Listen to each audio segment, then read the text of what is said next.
Hey everyone, this is Mesha with As Long as You're Breathing. And yes, I'm smiling from ear to ear because this is one of my new friends, Michaela Lambert. And this is an Every Life is a Story event, and we are bringing you her story. Before we get to it, though, I do have to do some housekeeping and say if you are here watching by StreamYard, of course, you have to enable StreamYard in your settings, or I don't see your comments and I don't want to ignore anyone. And I know that Michaela wants to answer your questions as well. So enable StreamYard in your settings. If you're typing stuff and I'm not responding or acting like you're not there, that's what's going on, because I wouldn't ignore anyone for any reason whatsoever. I value everyone who watches because I know how much content there is on Facebook. So we value each and every one of you. And for those of you who watch the replay, tag us and we will answer any questions that way too. So with all that housekeeping out of the way, Michaela Lambert. Hello, girl. So glad that Sherry. I'm so glad that Sherry connected us. Oh, hello. We have somebody with us. Type over here in the comments. Let us know who you are, and if you have any questions, please speak up, because we certainly want to answer them. So, Michaela, you and I met through Sherry. Yeah, amazing Sherry. Mm-hmm. Yes, amazing Sherry. She is that indeed. And it's Sherry Moyes watching two of my favorite people. Hello, Sherry Moyes. Hi, Sherry. We're talking about how amazing you are. So now we got ourselves a love fest going here. And that is perfect just to segue into you. We've got ourselves a love fest. Oh, we've got two people watching now. So now we've really got something going on. Okay, Michaela, tell us your story, girl. You just take off and I will ask questions. And if I get any questions, I'll put them up for you. And so just tell us your story because it's so inspiring.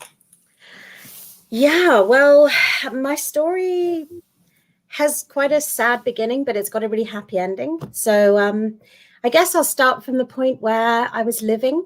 So this going back, a few years ago now. And I was living in a very small island in the middle of the Indian Ocean called Mauritius. And I had a very simple but very happy life out there. And I was with my partner of 14 years. He was a musician, a very well-known musician in the Indian Ocean. We had two lovely boys together. And my world basically fell apart one Christmas when he got a diagnosis of stage 4 lung cancer. Mm-hmm. And it was kind of sort of the beginning of the end of lots of different things. And basically, we lost him a few months later. And I became a widow and a single mom. And my life kind of crumbled. Everything that I knew while I was living out there had been built up around him and around our partnership. And I decided that, enough was enough. And I was actually going to move back to the UK. I mean, you can obviously hear from my accent that I'm UK born and bred. And so I did. So I came back to the UK. I took my two sons with me. One was 8, the other was 1, and started again, just started over. There was no way that I could, after I lost him, after the pain and the grief and all of that, I just knew that I needed to be out of that very constricting, very small island community and just breathe again. So I love the title of your show. It's great. And I honestly, I feel like I said that to myself, as long as you're breathing, you're still okay. You're great. You're good. That's breath. Elizabeth Kipp, when I grow up, I swear to God, I want to be Elizabeth Kipp. Life begins with an inhale and ends with an exhale. I mean, it is all about the breath. It is so many of the modalities, which I know we're going to eventually get to. How many of the modalities? Yeah, it's about the breathing. Totally. Yeah. Raising our consciousness, raising our vibration, it's about the breathing. It is all about the breath. So, girl, when you said that, you absolutely, and that was given to me. I certainly am not brilliant enough to have come up with that. So, but I love that. I think that's great. Yeah. And, and slowly built my life back up. And part of that, and part of the reason why I felt like I needed to move away, and this was a good 2 years after I'd lost George, was the fact that it was time for me to discover myself again and actually put myself out there and date. And that is really where I just found that everything had changed. You know, I hadn't really dated in the last, like, I don't know, nearly 20 years. And things had changed so much. Since then, it was all online dating. And wow, so that was just quite a massive voyage of discovery. Mm-hmm. And, you know, I have to say that the first couple of years I spent online was really just about making all the mistakes possible, all the mistakes out there, you know, except getting scammed. Actually, I have to say, I never went as far as actually getting scammed or anything, but pretty much everything else. And at the same time, so side by side with that, I was undertaking a journey of personal development as well. So just rediscovering who I was now. And like many people who, you know, suddenly find that they're, you know, single again, it's a big reinvention game, isn't it, Misha? You know, it's just like you've got all this freedom all of a sudden as well. And it's a gift as well as all the other things as well. So that's really what I focused on doing. And, you know, for a long time, I wasn't really very serious about this whole dating thing. It was kind of like a sort of a bit of fun. I was just, you know, dipping my toes in and just feeling young again and feeling like desirable and, you know, all the rest of it. And then my youngest son, who by that stage was about 5, and he'd never really known his daddy. You know, he'd never really known his dad at all. And he just turned to me one day. I just picked him up from school. He just started school. And he said to me, you know, well, why haven't I got a daddy? Why has everybody else got a daddy? Where's my daddy? You know, why can't you get me a daddy? Basically is what he was saying. And he started this literally the whole time, every time, you know, he'd like, and I just trying to explain to him, it's not that easy, you know, that's not how it works and everything like that. You don't just go out and order a daddy. Yeah, that would be great. That would be fantastic. But you know what, Misha, I think it was really the catalyst that I needed. It was really the thing that I needed was, you know, my oldest son by that stage, he was already 12. So he was going into teenagerhood, and boys, when they get to a certain age, I think they really do need that sort of male figure in their life. And there was nobody. There was just me, my mom, you know, that's it, you know, and them.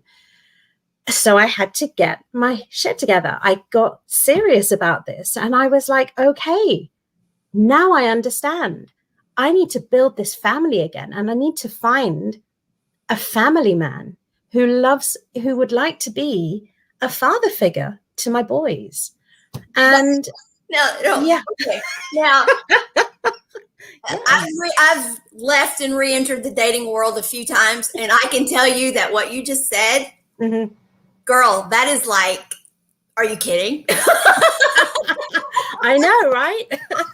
And you'd think that it was like, yeah, I mean, and yeah, I just had this knowing in my bones, sure, that the kind of guy that I was gonna be with it was gonna make it all of the other, it was just playing up to them.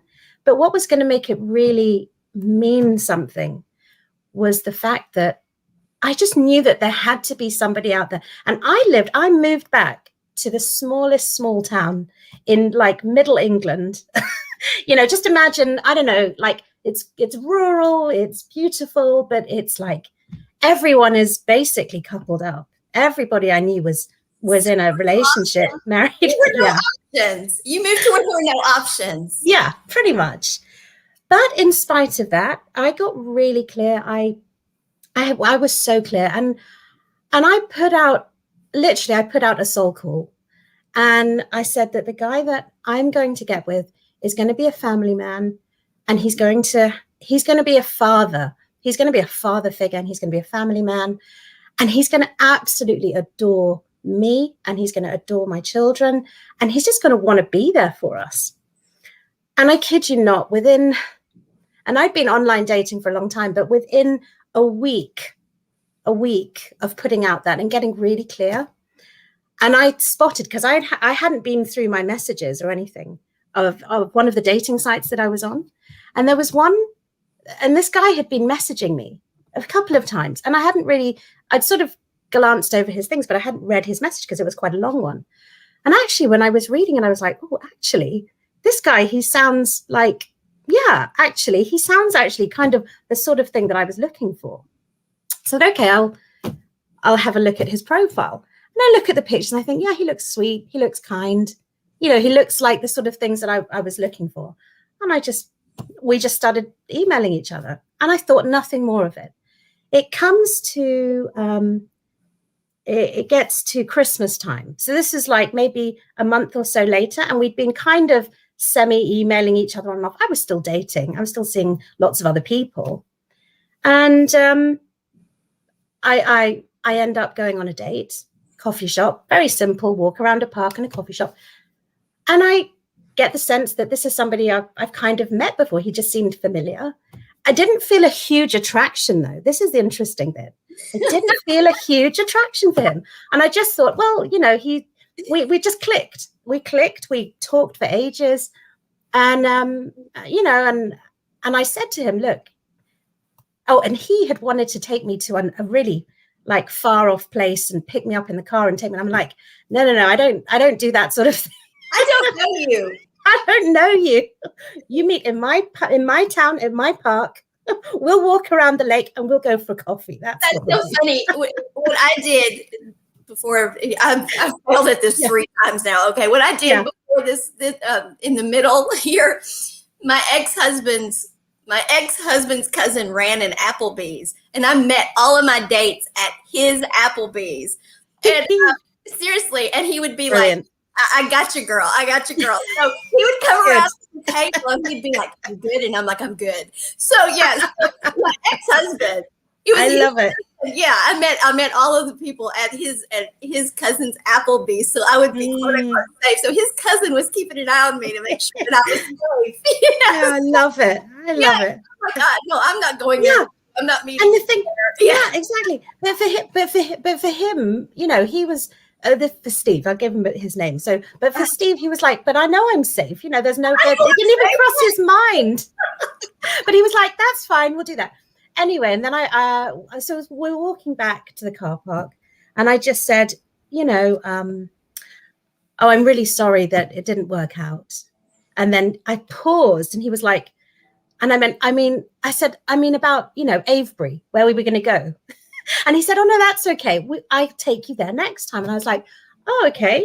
So he obviously felt that it had gone well. And I thought, okay, so he was keen. Anyway, I get home. We text each other for a couple of days and then nothing.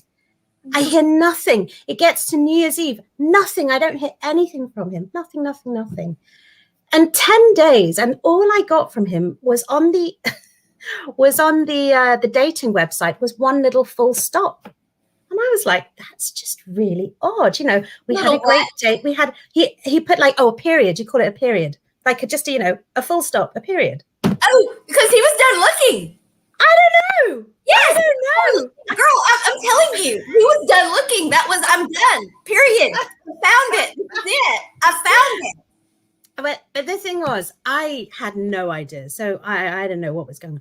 Anyway, I then realized like maybe, about close to like a week later, because I hadn't really been on my phone. It was the holidays. I'm not bothered with. But I realized my phone had stopped receiving and sending messages. And when I took it to the phone shop and they changed the SIM, it's like the last message that I sent that I thought had gone through suddenly went through to him.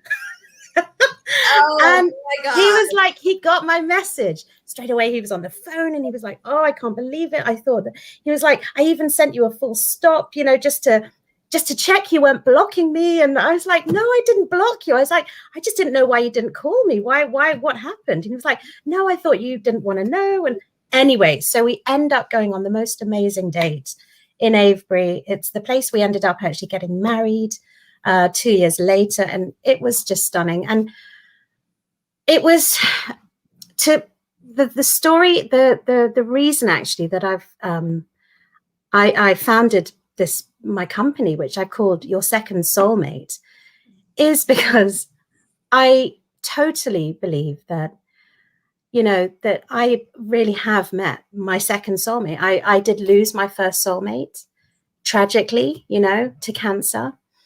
And I thought that was it. I really kind of believed that I'd never really have that chance again. And I did. And, the most amazing thing is that he is also a widower. He is a widower who's got 2 daughters. He lost his wife to cancer. And so it's so uncanny, like the parallels that we have in our stories. We live in 2 small towns that are 10 miles apart from each other. And he'd been dating for about the same kind of time as me and hadn't found anybody. So, it's amazing. Like, we have fitted together, like a hand in a glove. And he's the most amazing father figure to my 2 boys. And I can't really say anything more than that, other than to say that at the time when I'd sort of put it out there to the universe, and I'd made that soul call, and I just knew that it would happen. I didn't know how quickly it would happen. And looking back, it happened faster than I actually realized, because I just hadn't checked. I hadn't really checked back through the messages and things. And I could have missed it so many times. So many things could have gone wrong along the way. I could have dismissed him after, he hadn't called me for over a week after our great date, You mean that's not how it's done? No. That's not how it's done? No. They're supposed to be in touch with you, really? Oh, wait a minute. Yeah. Yeah. People out there are going, wait, they're supposed to get back to you? What? Hey, answer those messages. They call you back. They really? Seriously. And this is the thing. It's like, it's even, for me, it's even better than the first time round, because I'm so much more aware of myself and what I want. And I feel so cherished, I've never actually been almost, and I had to keep saying to him at the beginning, don't put me on a pedestal, but it's almost like being literally worshipped. And when somebody is ready to just be there and support you and just want to just be everything for you, and that is, for me, that's how I feel for him as well. And so and for me, that's really what for me makes it a soulmate relationship, because we can argue, we can have a difference of agreement, but literally within 3 minutes, one of the others always there sort of saying, oh, I'm sorry, let's not fight. It's just like, why fight? We're on the same team. We both feel like we are actually part of the same thing. I don't know how to explain it, but yeah. Well, as you know, I believe in interdependent relationships. I believe that we're each whole, complete as much as we can. It's a work in progress. And so you have an interdependent relationship, and that is why you both support each other the way you do. And whereas it doesn't make you just doubly stronger, that's an exponential strength. Definitely. And so that's what you're describing, and soulmate, how do we know? I mean, since we're to this point, how in the world do we know that there are such things as soulmates? Because I know I feel and believe from that standpoint, but I have a friend that has this problem with the word believe, and I understand it. I get it. I really do. How do we know? Because I tell you how I know. I just know. I didn't believe it all until a year ago. I didn't believe in any of that. And the thing is, I think that's the difference, isn't it? It's like knowing and believing aren't exactly the same things, because believing is actually a choice to take on whatever that thought might be. That's just a choice. It doesn't mean it's a choice. It is, because you can choose what you're actually going to believe. Something could happen. You could choose it's either that or it means that. You can take the meaning on for yourself. But when you know something, and when it is the truth, that resonates at a certain part of your being that you can't deny. It's like you can't, like in the olden days, people used to believe that the earth was flat, or they believe you see the sun going up and the sun coming down, and you believe that the sun's moving. But then, we kind of find out that the truth is actually, it's actually the other way around. The earth is moving and the sun's staying still. But when you have a real deep knowing in your being, that's where that truth comes from. So maybe you can't actually conceive of it until you've experienced it. It's just one of those. Oh my God! Those things. You hit on my live yesterday, which was the mind cannot conceive of that which is not yet experienced. That's why our intuition exists in the realm of the imagination, because imagination is not just our creativity in which we create, imagine up, create. Yes. Our life experience, but it is also, can you imagine this? Can you conceive this? And so it is where our heart recognizes the story. It is only our heart that can conceive of it. Yeah. So knowing is when our heart conceives of something, and yet the mind is got to get its head around it. The mind has got to get its head around it. Yeah. And so you can know something, but the steps to getting to know something is, first you have to believe. And we do have to choose. Because something can resonate with us and we can reject. What resonates with us. Absolutely. And that is the mind overriding the heart, because the mind has not yet conceived of it. And so it is not safe. And so the mind rejects it. Exactly. Yes. And that is the process of knowing. And I tried to say that. This is a conversation that's so odd. Because I tried to explain, it's a process, and believe, and it is a process you go through, but you get to knowing. But that is how, is because the heart knows first by conceiving, and then the mind accepts through choice. Yes, through a choice you make. So what you're saying, Misha, is really the first step is to be open, is to have that sort of openness of mind, so that you can allow yourself to experience certain things. Because if your mind is putting that block on it, then it is going to close the door to it, and it's going to just create that loop, that perpetual loop. Yeah.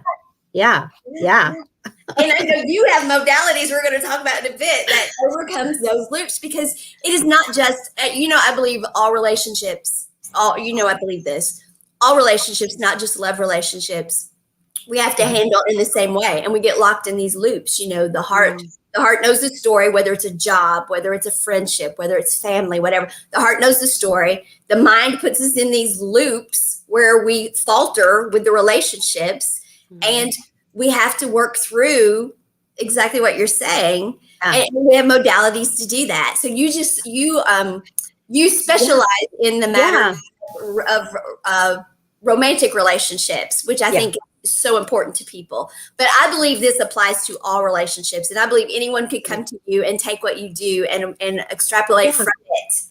And absolutely, Misha. And do you know what? The number one thing that just exactly what you were describing, that kind of keeps that loop going, is really, it starts in the mind. So these barriers are created by beliefs that we have about ourselves and our worthiness, beliefs about men and what they're all like, and also beliefs about the whole kind of dating world and relationships have to be hard, and dating is hard, and all of this. So that's the first barrier, which is all a self-fulfilling prophecy. When we believe, okay, it's going to be this way, well, guess what? That's what you're going to find. You are creating that. Absolutely. Because when you believe that, you are adopting a knowing. Yeah. Belief is Yeah. the first step in knowing. Yeah. So when you believe it, you're saying, okay, I know this is how it is. And Yes. then it becomes that. And so Yeah. you make it difficult.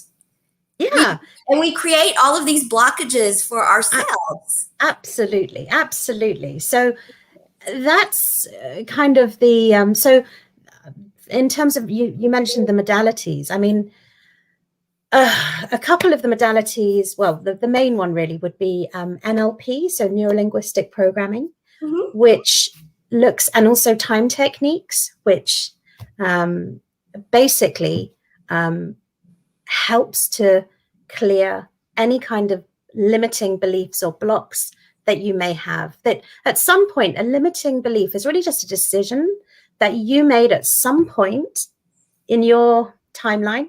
And that timeline may even go back to before you were born. So it may be a generational thing. It may not be something that you've consciously decided, but the mind is, like the iceberg, and we only really use like 5 or 10%, that little tip.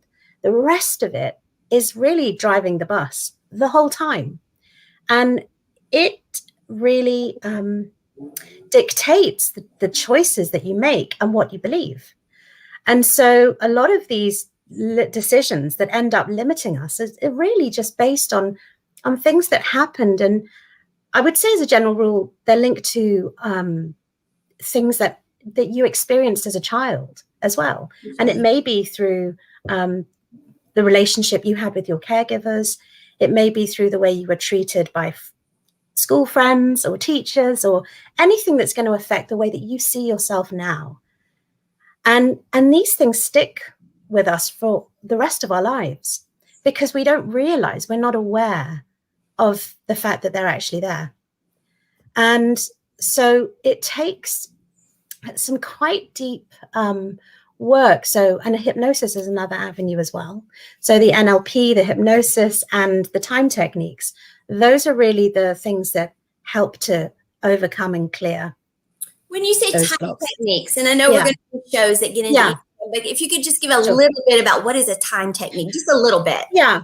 Okay. So it's a kind of an offshoot from NLP. It's the most kind of recent offshoot from it. And what they've discovered is you can actually go back to a specific point on your timeline. So it's all about discovering what is your timeline, first of all. You can then use, by just the power of your mind, you can return to a certain point on the timeline. And you can then, through certain directions that are given as part of the sort of the timeline script, you can make certain decisions. There are certain decisions that were made that you can then see have affected the course and the way that you respond in the to other things in your life from that point. And it's really just a way of, I suppose it's a way of reframing it, that actually it was there for a reason, and it taught you something, that there was a lesson there, and that you perhaps took a slightly different meaning from it, and that meaning has held you back. But actually, it's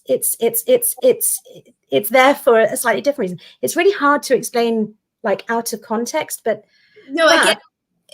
Yeah. But for example, I mean, it can work for a whole load of things. So it can work for confidence. It can work for feelings of worthiness. Just a whole load of different beliefs about yourself. And I believe too that there is a very good possibility, I believe, that at that point in time, we got the lesson correct. But we have failed to, as we have evolved and changed and grown, etc., letting that lesson evolve and change and grow. We have failed to spiral upward with it. We have failed to revisit it and take that upward and say, okay, I learned this and that meant this at this point in my life, but now I am this person and that doesn't mean that now. And so what you're saying is you're going back and you're revisiting and you're saying, okay, that's what it meant then. You're acknowledging, okay, it's not like you're saying you totally screwed that up. You're saying that was your experience, but what is it now? What was it? What is the lesson What's true about that now? Let's do Exactly. What's true about that now? Yeah, exactly. Yeah. And and the interesting thing that happens is that your subconscious mind or your unconscious mind is really so powerful that it literally only needs to shift slightly on that past timeline to sort of just flip things around. And it's so subtle, but it's so powerful.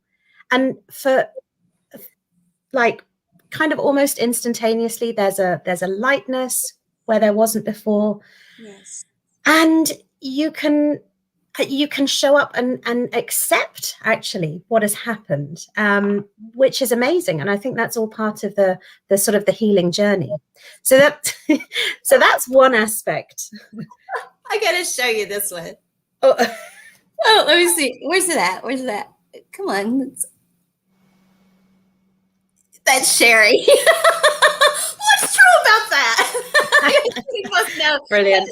Sherryism, of course. What's true about that? Fantastic. So yeah. With that. Yeah. Yeah. And so the other part, Misha, sorry, just to finish up on the yes, please. So I've talked about the limiting decisions or those beliefs. That's one thing. The other part then is the fears, the anxieties that people might have that they could have as a block. And for that, a great way that I know of really helping to reset your nervous system so that you do not start to spin out at the thought of putting yourself out there or showing up online or anything like that is actually EFT tapping.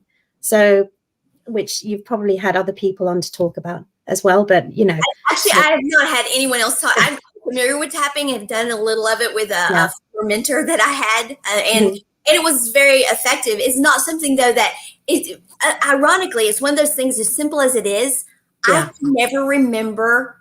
I can remember it. It's like, how can I not remember how to do tapping? But I can't. And I think there's a reason for that, to be perfectly honest. But I've not been able to remember it. But I did find it very effective. And so so you are going to be the first one to talk about tapping. Right. Yeah. And so what I find so amazing about it is it resets. It just resets when you're feeling really unworthy or just really just lacking in confidence. The great thing is you can actually tap on all of those feelings for a couple of rounds and then tap the opposite. So you're kind of making affirmations, but at the same time, you're tapping on certain acupressure points, these Chinese acupressure points, which are all on the meridians, and they just reset all of your, rebalance everything and get everything just flowing as it needs to be, and just lowers that anxiety level. And it was actually developed for people who had PTSD. Yeah. So this whole technique is great for just calming. So when you do, when people do find that they're just spinning out and they can't, and it could be something as simple. So like with a client recently, she hadn't heard back from one of the guys that she really liked when she was dating. And I could just see she was spinning into this, I did something wrong. I'm not good enough. And I'm this and I'm that and I'm worthy. And I said, hey, just, let's stop. Let's just reframe. And then we did a couple of rounds and she was like, oh, this is great. Okay. So yeah, maybe he's going to call, maybe he's not going to call. And I'm not even going to think about that now, because that's nothing to do with me. She was making it all about herself, as we do, and especially if we've got these wounds from the past and. And that is true. That is one of the things that we have to step back and do and look at relationships. And I've heard you, so I know you believe, is we have to step back and look at, okay, this is my part of it, but I only own my part of it. And all I can do is be which is why I say we show up and we say, this is what you can expect of me. And we don't show up with a list of expectations, because we can't do that, but that is what we have been taught. I can remember some of my youngest recollections is hearing the adults around me talk about what they expected of other people, again, in all relationships, not, and I'm like, and as a small child, even I would be like, but you're not giving that, and I don't even say that. I can remember saying to my parents, why do you expect that? Because you're not doing that to them, And oh my God, talk about, well, the world's just not like that. And I'm like, I think it is. I Yeah. to be. You're not doing that. My dad would get livid, like if somebody lied to him, cheated him, didn't show up when they said they would, all these things. But yet, and my dad was an honest person, but at the same time, he would tell somebody what they wanted to hear to keep from having conflict. And I would listen to him, and I would be like, okay, you just blew up because that person lied to you, and you just bold-faced lied to them. No, I didn't. I kept from having a fight. I kept from having conflict. And I'm like, no, you bold-faced lied. Wow. And I was not, that did not go over well, but it was just the truth instead of dealing with the issue, And so, and so I just believe that in relationship, when we have these expectations, we're going at it wrong because we can't expect something of other people because we don't know what they're willing to bring. They have to tell us what they're willing to bring. That's so true. That's so true. And I think that's a really important distinction, because you've kind of got expectations, and then you've also got sort of standards and preferences. And I think they're kind of the same, but I think they've kind of like your expectations are the things that you are going to get. It's really important that you are kind of clear on what you're willing to accept for yourself, because for your own self-worth, and draw that sort of boundary around yourself. That's right. Yeah. That's when they tell you what you can expect of them, and you're like, that is not energy for energy. When what you're saying, you expect this from me, and when they're saying this is what you can expect, that's not energy for energy. Yeah. It's not energy for energy. That's not going to be a positive energy exchange. It's going to be a negative energy exchange, and that's going to drain you. Yeah. And so that's when you decide, okay, and I think also there's this, also you have a basic, different people have a different idea of what respect is. So I think you also have to define, sometimes expectation is the wrong word. I have a baseline of what respect is, and that is not an expectation to me. To me, that's just a baseline of, this is how you treat someone. Yeah, exactly. Any person, period. Exactly. Yeah, that's your standard. That's your standard, right? Yeah. And that's not expectation to me. Expectation is like, you're going to call me X amount of times. You're going to do, to me, that's expectation.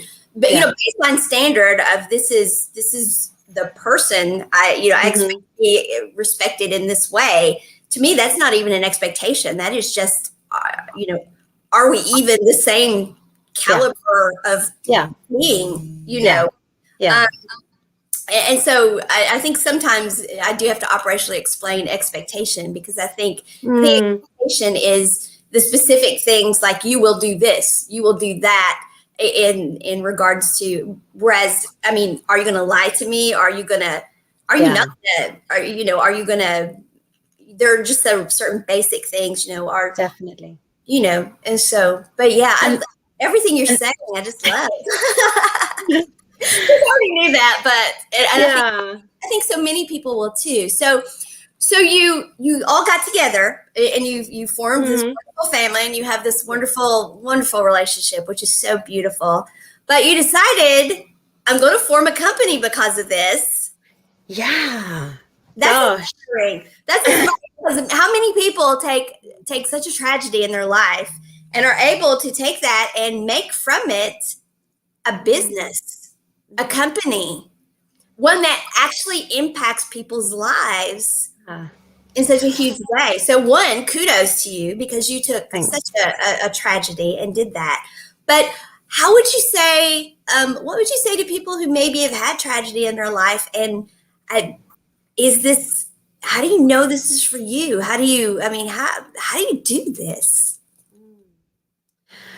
Well, I mean, there's two things really, and there's two mottos, two kind of sayings that just kept me going. And the first one is, it's from a song.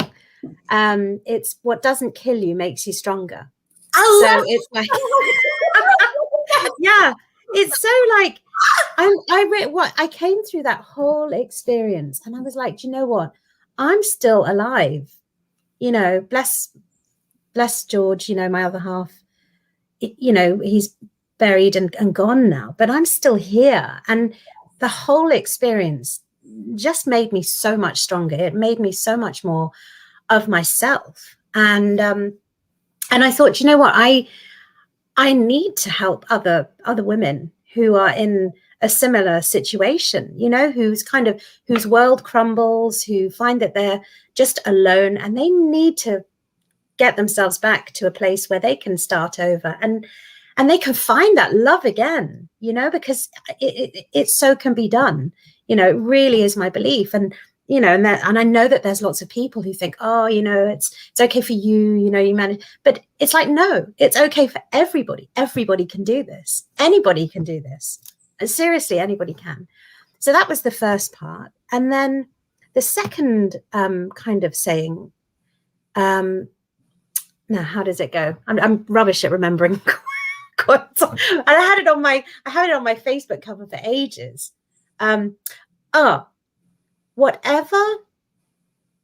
What is meant to be will always come to pass. And so that thing for me is like, it's like you can't even screw it up. If it's really, really meant to be, and if it's something that is right, you're going to know this, and it is going to happen. And so for me, the thing that's, on this journey, and it has been a journey and it's still a journey, is to just show up and just take that one action step by step and build it and see what happens. And it's amazing, and I think with everything that happened, and is happening still in the world, and there are still people, they still want to have connection, they want to connect with other people. And, there's so much help and support out there that, yeah, that's really how I did it. I mean, to answer your question, but yeah. Well, I think you're like the next generation in this process, because I think we went for years in thinking that what we had to teach women were to be alone. And I think women have gotten that down. I think we've gotten that down where we're like, okay, I can do that. I can do alone. I can do alone. It's okay, but you don't have to be. And that's what you're saying. You're saying, okay, yes, you're not even dealing with that part. You're like, okay, I'm accepting the fact these women know they can be alone. I've got that part. Yeah. I know we can be alone. And I love that about, which I'm sure you have to deal with that to some degree. But what you're saying is mostly you're breaking down the walls and the barriers to them believing that they can move on and have the love of their life, whatever that is to them. And what I don't hear you saying, saying anything about settling. I mean, I hear you talking about it will be what it you did this. I wrote it down so I could ask you about it. You put out a soul call, girl. Tell me, what is the freaking number for that?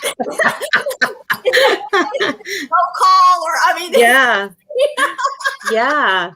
That's something else. That's what is the soul call? I love the law of attraction, and so it. Do you know what it was? And it's just a really simple. It's like a letter that you write. Yeah. And I just wrote basically a letter to the universe, and I just got really really clear, really open, really raw, really vulnerable.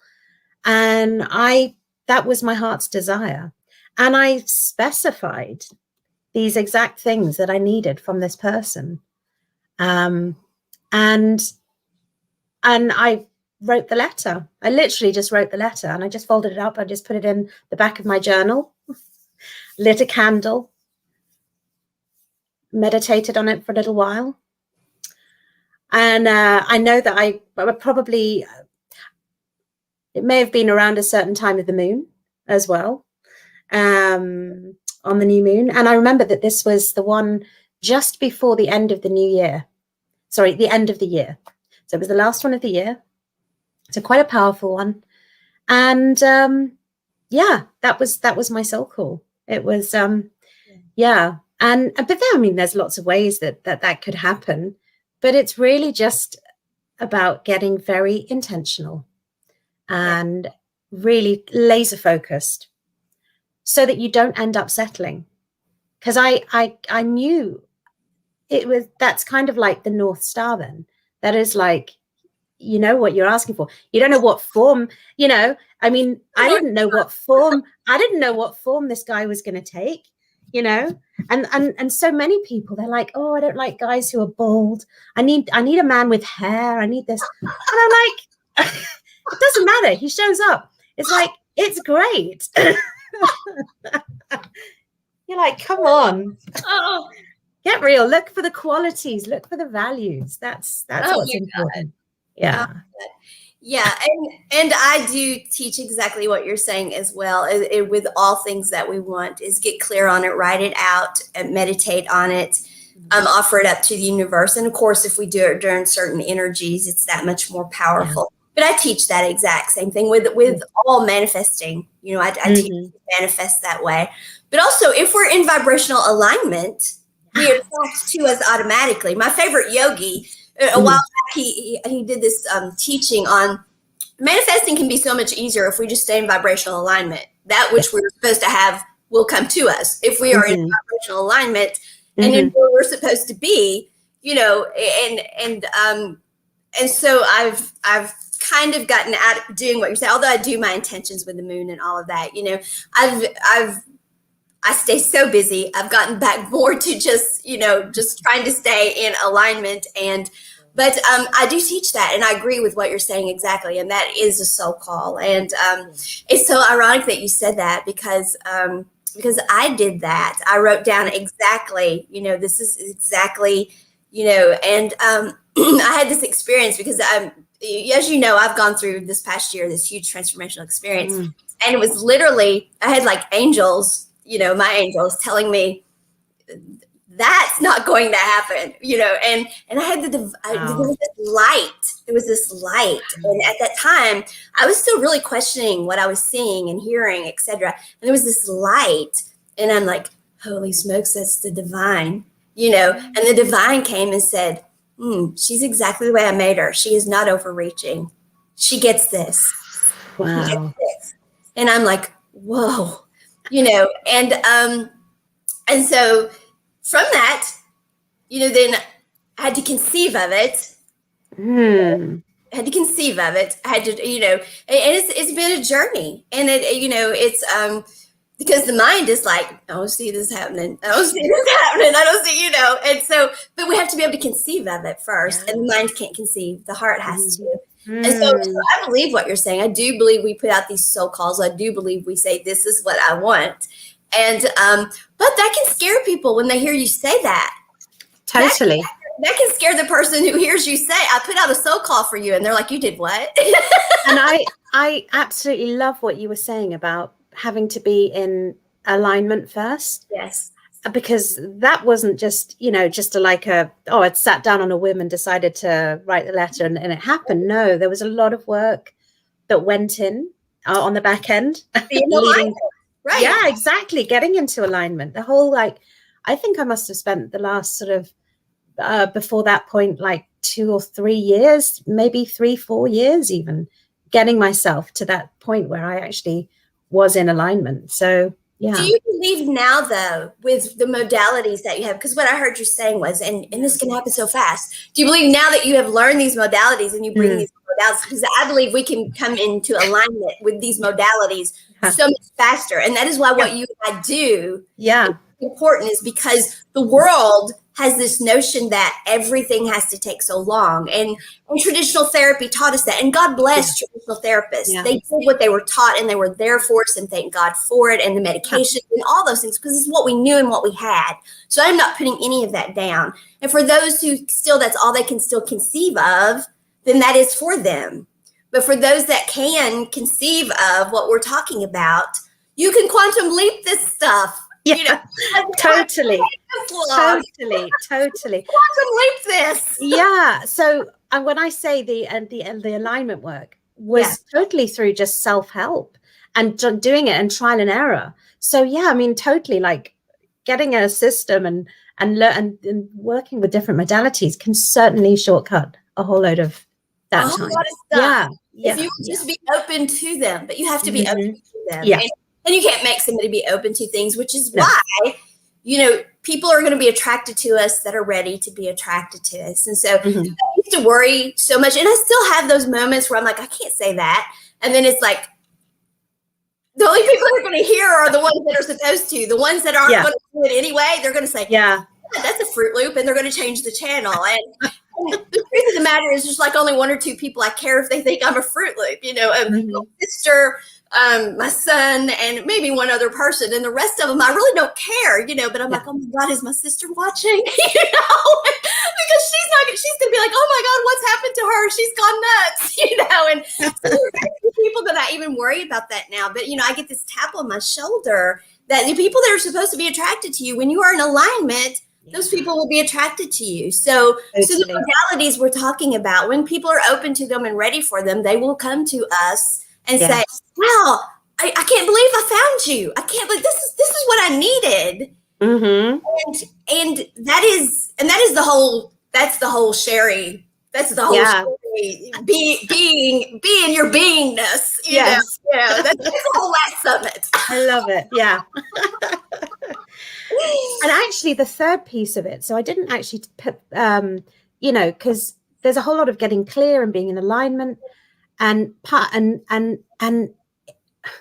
really, I think the core of all of this, which we haven't really touched on. So I don't really know how much time we've got left. But anyway, just usually go okay, that's fine. Well, there's no time limit. But it's about really getting in touch with the real authentic you and falling. Authentic girl. Did you just say authentic? I did. Go ahead. Yeah, and just and basically falling in love with that authentic person, and really honoring and knowing what is really special and worthy of love of yourself.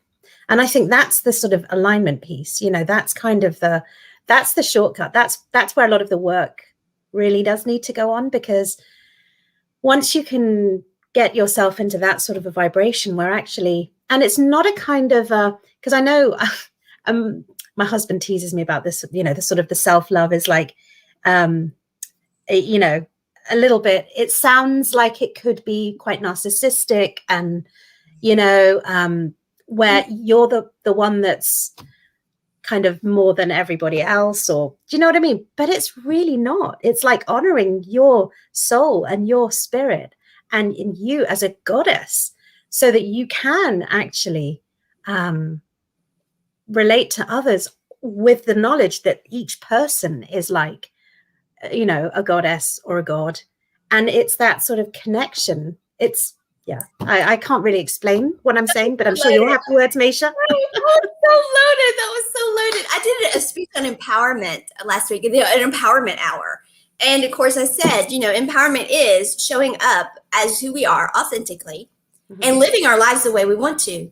But don't mistake being in your face and that sort of thing. We still have to do it with respect of other people. We still have to do unto others, because, the best way to know if you're in alignment or not, and this was given to me like yesterday or the day before, you don't have to believe in the metaphysical. You don't have to believe in any of that. Go look in the mirror. Look in the mirror and say, okay, I'm getting ready to make a decision.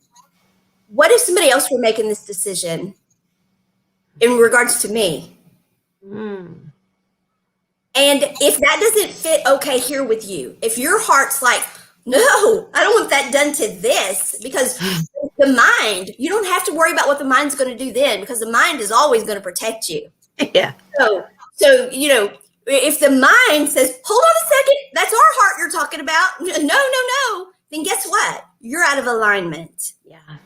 And you're out of balance. You are out of balance. And we can't have vibrational alignment if we're out of balance. So then you need to step back and say, why am I doing this? Why do I think that this is empowerment? Why do I think I am showing up as my authentic self, doing self-care? Why am I calling it this?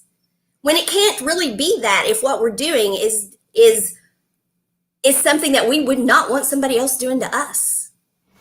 So true. Yeah, So we would true. not want somebody else doing it to us. Calling that empowerment?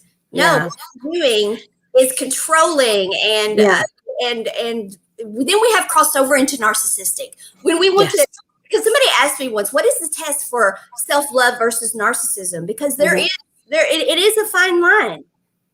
You know, what is taking care of self? What is empowerment versus just being flat out a narcissistic control, da da da da da.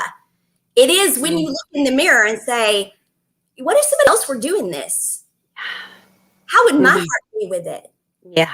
And when the mind says, oh, whoa, heck no, that's happening. We're not showing up in that. That's not happening to us. Then guess what? You have crossed the line. You are. Yeah. Yeah. And the flip side of that, Maisha, and it's something that it's probably something that I would deal with more with the people that I work with, but is about the self-talk. So most people have that sort of negative self-talk, and they are just their worst critics. And that which totally, knocks down holds you back, totally holds you back. And then the secret there is to turn that around and say, well, what if you were saying that to your best friend? Or what if you were saying that to your child? What if you were saying that every single day, in and out, hour after hour? How are they going to feel? That is what I use to get myself to speak up and say those things. That's how I get my throat chakra to work. I'm like, okay, if this were someone else, would I be saying, oh, you have to speak up. You have to. And that is the exercise I use for that. If I were telling someone else, what would I say? Yeah. And so, and that is a harder one because we do have to love ourselves first. But I love what you said earlier too about, you were talking about how we have to fall in love with our authentic self. Yeah. And love who we are. And that is something that I've only recently realized that for me personally, I love who I am now. I've always respected who I was, liked who I was. Even when I was making mistakes, I'm like, okay, I see why you're making them, and you're going to pull out of it. You're not pulling out of it fast enough, but you're going to. But now I look at myself and I'm like, you know who you are, and I love who that is. And keeping me in vibrational alignment, I love myself in vibrational alignment. And when I'm not balanced and centered and in vibrational alignment, then I don't love myself. And that happiness that I have loving myself, I have to have. But I have to have that still doing unto others as I want to be done unto, because that is the balance of it. Yeah, absolutely. Without that balance, then I have crossed over into dysfunction of some sort, whatever label you want to put on it. Without that balance.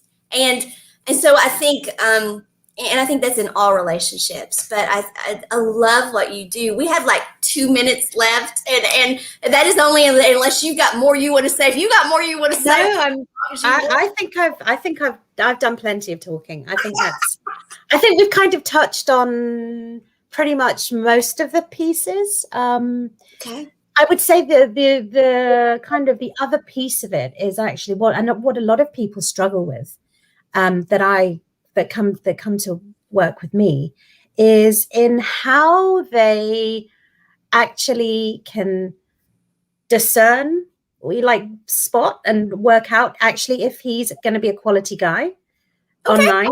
That's a really tough one for them.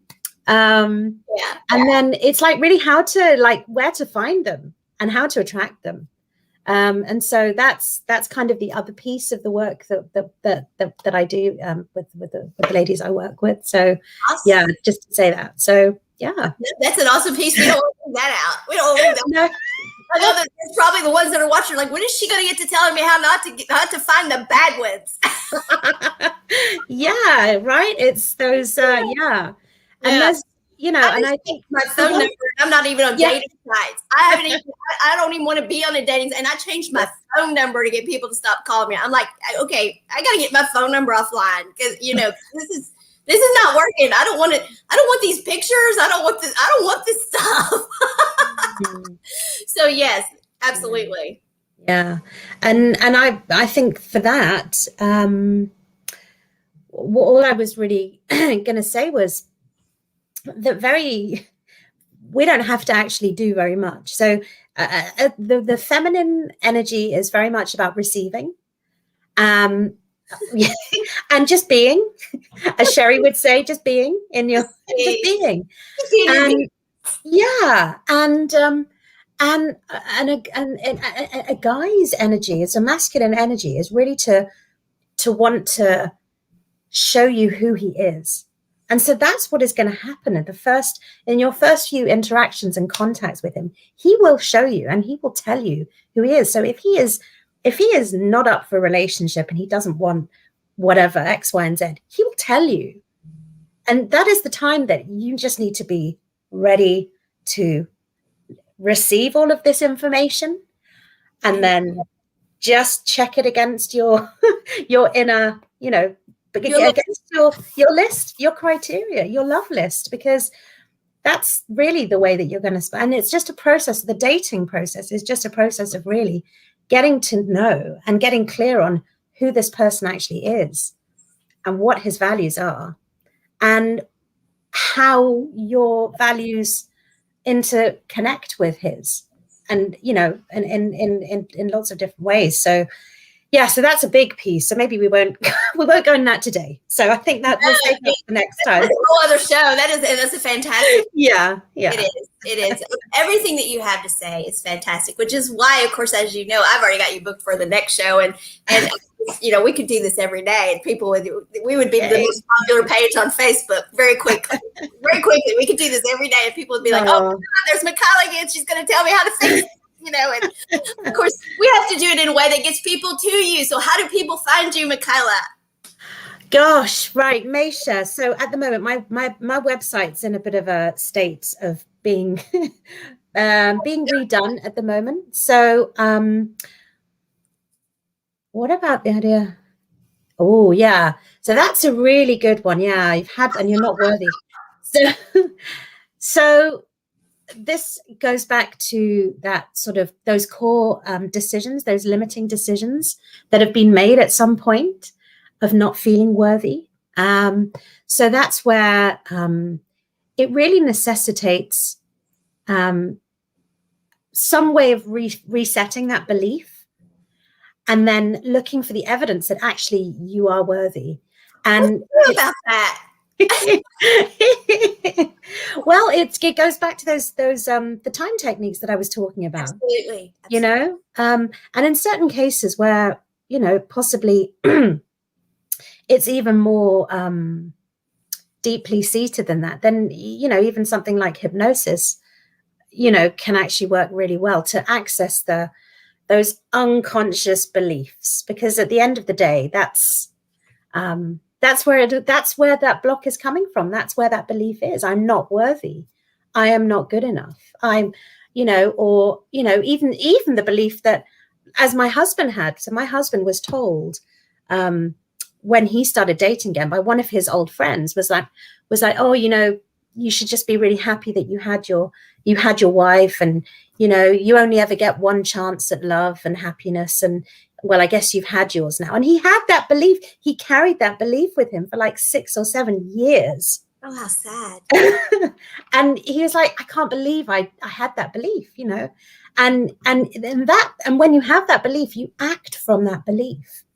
And so in the absence of, doing any sort of modality or work on it, actually one of the quickest ways of doing it is to actually act as if you actually have the opposite belief. And what would you do? What would you do if you actually believed that you were worthy? Or you believed that your second soulmate did exist? So that's just to speak to that. Yeah. Yes. Yeah. What would one do? That sounds like a great show. What would you do if you believe that? Yeah. And it's just, and this is the thing. It's like having that understanding and that kind of knowing that the only thing that's stopping you and that's holding you back is a certain belief. And so, one way of flipping it is really just ask yourself that hypothetical question. How would you show up? How would you be? What would you be doing if that belief wasn't true and you didn't have that? And just through doing that, Meisha, that actually then becomes, you're sort of flipping a switch to then create evidence for yourself of that new belief. Yeah. Resetting your reality. Yeah. Which resides within the dimension of imagination. You can conceive of it, and therefore then the mind accepts it. So, and we definitely we do create our reality. You are absolutely right. So, yeah, we do. And so, yeah, it is just a matter of choosing to do that. And again, is what we are. It is choices we make. It absolutely is. And what you do is so beautiful. And you are such a beautiful soul. Such a beautiful soul. And you too. You too. Honestly. Thank you. I appreciate that so very much. So we'll put your website information up. I know you said that it's in transition and stuff. So we'll let people, you're going to be around May 4th. We've got you back really quickly. Yeah. If people want to get a hold of you, they can message us. They can reach you. I'm quite open. You can reach me on Facebook Messenger, even, just drop me a message. I'd love to chat, love to get to know you. That'd be great. Yeah. Thank you so very much. Thank you so much for having me, Meisha. This has been really good fun. I really enjoyed it. Yeah. I did too. And we could do this, like I said, we could do this every day. And I think it wouldn't take long until we had one heck of a following, because people need this information, and you deliver it in such an authentic way. I mean, there's no other word for it. You are so authentic in how you deliver. Oh, bless you. That's so sweet. Just the truth. I just call it the way I see it, girl. I'm very authentic in that way. You are. All right. So, everyone, this has been Michaela with Second Soulmate, and I told y'all she was going to be family. I told you she already was family. I already have been making that assertion since the day I introduced your name here. I've said, okay, we've got a new family member, and so. And my heart is just so full having been introduced to you, and so glad that you agreed to do this. And I know that you're going to be so much help to all of the people that we reach, and we're going to get you out in front of people, because people need what you have to say and what it is you have to do and what you bring and the way you do it, because the way you do it is going to attract those to you that you're supposed to have. And I can tell you're meant to attract a lot of people. I just know that. I know that. And so we're going to do everything we can to promote that, because that's what I do, is identify that and then I promote it. And my heart is with you. And so thank you so very much. Well, thank you, Meisha. I feel like I've really been embraced into the bosom of your lovely family, and I'm very happy to be part of the family. And I look forward to the next time. Yeah, it'll be great. Yeah. We'll pick one of these topics. You pick one of these topics, and we'll maybe say, okay, this is step one, and we'll just go from there. Let's Got it. First session, this is what we do. Something like that, and we'll take off. Yeah, but I love it. Okay, everyone. I know we have run over, so thank you for joining us for As Long as You're Breathing. Because I tell you what, as long as you're breathing, you can't run over, because it's living. It's living. And we've been living here with big capital letters. And I know that there are people who needed what we had to say, or it wouldn't have resonated here for us to keep saying it, because the heart knows the story. Yeah. The heart knows the story. So you all do embrace Michaela, and she's going to be back on May 4th. And in the meantime, message her on Facebook Messenger. She is there to help those of you who need to understand how to and start the process of, or are in the process of, finding your second soulmate. Thank you for being with us today. Bye.